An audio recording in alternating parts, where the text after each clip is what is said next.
तरह से जगन्नाथ देव फिर रथ यात्रा का बहाना बनाकर लक्ष्मी के संग से दूर होकर अपने जो भक्त हैं उनको आनंद देने के लिए रथ के ऊपर सवार हो जाते हैं बलदेव सुभद्रा आदि के साथ। और ये उनके प्रेम का प्रदर्शन है रथ यात्रा। तो रथ यात्रा के लिए वो जाते हैं लक्ष्मी को छोड़कर और लक्ष्मी का परमिशन लेकर जाते हैं। ऐसे नहीं कि वो बिना परमिशन के निकलते हैं। तो चैतन्य चरितमृत में इन सब चीजों का काफी वर्णन आया है और चैतन्य महाप्रभु को बहुत अच्छा लगता था जब श्रीवास ठाकुर और स्वरूप दामोदर ये दोनों लक्ष्मी का एक डिवोटिस श्रीवास ठाकुर लक्ष्मी की पार्टी का वर्णन करता है ग्लोरीज और स्वरूप दामोदर वो वृंदावन या जगन्नाथ की ग्लोरीज को वर्णन करता है। तो चैतन्य महाप्रभु को ये दोनों के बारे में सुनना बहुत अच्छा लगता था।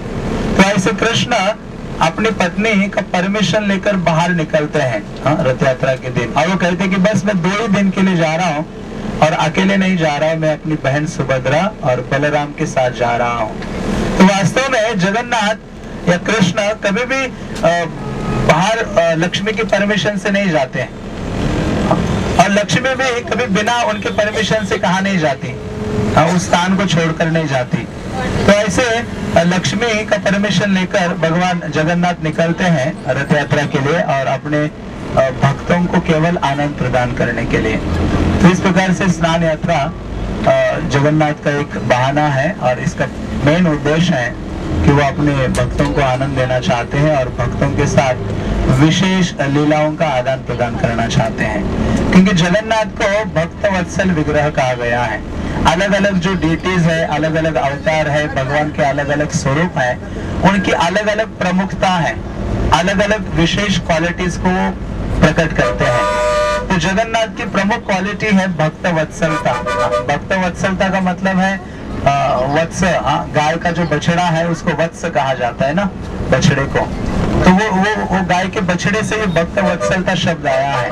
क्योंकि गाय का प्रेम अपने बछड़े के लिए जितना है और उतना ही प्रेम भगवान का अपने भक्त के लिए है। जब गाय बछड़े को जन्म देती है तो वो बछड़ा बहुत गंदा होता है।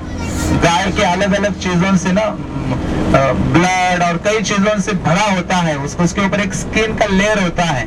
बछड़े को जन्म लेते हुए आप देखेंगे तो एक पूरा स्किन से कवर होता है, स्मॉल पतली लेयर होती है और बहुत गंदा होता है। जैसे जन्म लेता है तो गाय वो देखती नहीं कि ये बहुत गंदा है। गाय क्या करती है, चाटती रहती है उसको, लगातार चाटती जाती है और चाटकर कुछ ही क्षणों में इतना सुंदर लगता है। जब हम गौशाला में जाते हैं तो हम देखते हैं छोटे छोटे बछड़ों को हाथ लगाना, उनको ये करना हमें अच्छा लगता है। तो उसी प्रकार से भगवान जगन्नाथ इतने कृपालु और इतने दयालु है कि कोई भी व्यक्ति छोटी से छोटी उनके लिए सेवा करता है तो भगवान जगन्नाथ कभी भूलते नहीं है उस सेवा के लिए। अब वो अपने भक्त के लिए कुछ भी करने के लिए तैयार है। अपने सारे ऐश्वर्य, अपनी जो पोजीशन है उसको छोड़कर छोटी से छोटी सेवा अपने डिवोटी के लिए करने के लिए वो तैयार रहते हैं। जैसे आप सबने सुना होगा, उनके एक डिवोटी थे जिनका नाम था रघु। मैंने पहले भी ये लीला सुनाई थी। तो जगन्नाथपुरी में ये रघु नाम के भक्त थे, वो वहाँ निवास करते थे और उनका इतना अधिक प्रेम था, एक दिन उन्होंने माला बनाई जगन्नाथ के लिए, केले के थ्रेड से माला बनाई। जनरली धागा यूज किया जाता है, लेकिन उन्होंने केले का जो थ्रेड है उससे माला बनाए फूलों के और बड़े उत्साह के साथ मंदिर में प्रवेश किया। और प्रवेश किया तो वहाँ उन्होंने पुजारियों को दिया कि आप ये माला ऑफर करो।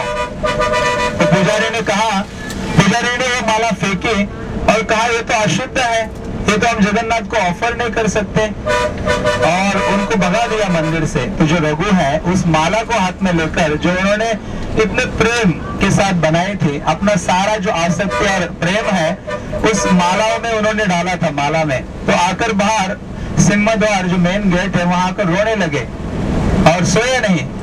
तो यहाँ सारे पुजारीगण जगन्नाथ को जो फाइनल ड्रेसिंग होता है रात्रि के समय में, जिसको बड़ा श्रृंगार वेश कहते हैं। बड़ा श्रृंगार वेश का मतलब है कि भगवान शाम के समय वृंदावन वेश को धारण करते हैं।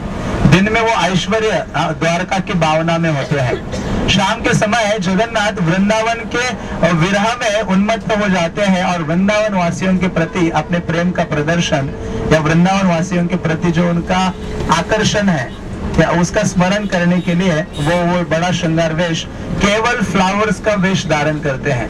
तो जो ये सारे पुजारी उनको वे वेश पहना रहे थे, सारे फूल लगा रहे थे, तो एक भी फूल जगन्नाथ के ऊपर रुक नहीं रहा था, सारे फ्लावर्स नीचे गिर रहे थे। तो सारे पंडास परेशान हो गए, रोने लगे, क्या करें। तो वो उस समय उधर ही सोए, टेम्पल के अंदर ही सोए। और फिर जो मेन पुजारी है भगवान जगन्नाथ उनके स्वप्न में आकर कहते हैं कि आप लोगों ने क्या किया है, मेरा जो रघु है, जो डिवोटी मेरे लिए एक सुंदर सी माला बनाकर लाया था, उसको आप लोगों ने अस्वीकार किया है। अभी जाओ सुबह, वो अभी भी वहाँ खड़ा है, बैठा है सिंह द्वार में, अब उसको लेके आओ और उस माला को मुझे पहनाओ, तब मैं सारे फूलों को, सारे आभूषणों को, सारे वस्त्रों को स्वीकार करूंगा। तो ये पुजारी सारे गए, बड़े आदर के साथ, उस सिंपल हार्टेड डिवोटी था, रघु को लाए और उस माला को पहनाया। तो भगवान जगन्नाथ ने उस माला को स्वीकार किया। इसलिए कृष्ण भगवद गीता में कहते हैं, पत्रम पुष्पम फलम तोयम यो मे भक्त्या प्रयच्छति तदाहं भक्ति उपरतम अश्नामि प्रयतात्मनः। तो भक्ति को स्वीकार करता हूँ। तो ऐसे रघु के साथ भगवान का बहुत प्रेम का संबंध हो गया था, अफेक्शन। उनकी सेवा के कारण जगन्नाथ उनके ऋणी हो गए थे और ये अकेले थे वहाँ जगन्नाथपुरी में, अकेले रहते थे ये रघु।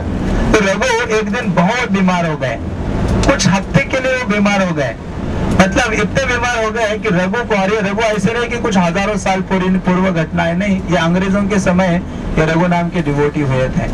कुछ में भी 200 कुछ साल पहले, 200 साल के आसपास। तो ये जो रघु है बहुत बीमार हो गए, अपनी छोटी घास की कुटिया में रहते थे।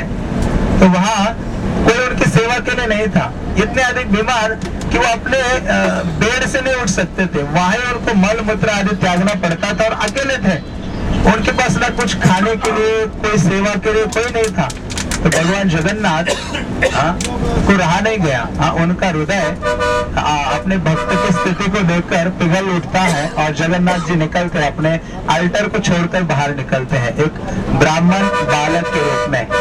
और वो बाहर आते हैं और रघु की कुटिया में जाते हैं, बल्कि रघु की कुटिया में सारी जो गंदगी की बदबू आ रही थी, लेकिन इस बालक ने जैसे प्रवेश किया तो वहाँ केवल कस्तूरी का सुगंध आ रहा था, क्योंकि हर रोज सुबह और शाम भगवान कस्तूरी को धारण करते, कस्तूरी सुगंध को स्वीकारते हैं जगन्नाथ।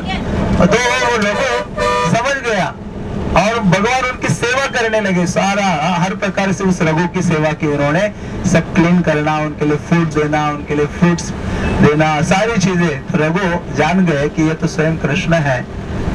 तो रोने लगे कि क्यों आप मुझे लज्जित कर रहे हो, मेरे जैसे नीच व्यक्ति की सेवा करके आपके लिए उचित नहीं है, आप तो सारे जगत के स्वामी हैं। तो रघु रो रहा था। तो भगवान जगन्नाथ ने कहा कि देखो रघु, मैं हर समय इस इंतजार में रहता हूँ, जिस प्रकार से मेरे भक्तों को मेरी सेवा करके दिव्य आनंद की अनुभूति होती है, उसी प्रकार से मुझे भी अपने भक्तों की सेवा करने से दिव्य आनंद की अनुभूति होती है। बल्कि मैं तो तुम्हें वैसे ही ठीक कर सकता था, तुम ठीक हो जाते तो मुझे सेवा करने का मौका नहीं मिलता। इसलिए मैं चाहता हूँ सर्व करो, जैसे माधवेंद्र पुरी को भी उन्होंने सर्व किया। किसने? खीर चोरा गोपीनाथ, उन्होंने खीर चोरी की, ये भी एक प्रकार की सेवा है। तो भगवान हर समय और अधिक आनंद अनुभव करते हैं जब अपने डिवोटीज को सर्व करते हैं। तो फिर रघु के साथ बहुत ही प्रेम का विशेष प्रकार का जो संबंध है जगन्नाथ का हुआ। तो जगन्नाथ देव सबसे अधिक भक्त वत्सल है और बहुत अधिक दयालु डिटीज है, बहुत अधिक दयालु, कंपैशन विग्रह है, इसलिए उनकी आंखें बहुत बड़ी बड़ी हैं। दया के कारण जब आप किसी के ऊपर दया की भावना जागृत होती है तो हमारी आंखें बड़ी हो जाती है ना, और थोड़ी सी हमें दुख महसूस होता है। तो उसी प्रकार से भगवान जगन्नाथ हर समय लालच रहते हैं अपने दर्शन देने के लिए सारे जीवों को और उन अपने धाम ले जाने के लिए। आप में से जो भी जगन्नाथपुरी गए होंगे तो वहाँ जगन्नाथ के सिंगल डेटीज है एक सिंह द्वार में। आप जैसे टेम्पल के अंदर प्रवेश करते हो तो वहाँ केवल भगवान जगन्नाथ का फेस है, हाँ, जो फॉरेनर्स को अलाउड नहीं है अंदर, तो वो लोग वहां से जगन्नाथ को देखते हैं। हाँ, वहाँ वहाँ वो जो विग्रह है, सिंगल विग्रह, उनको देखते हैं, जिनको पतित पावन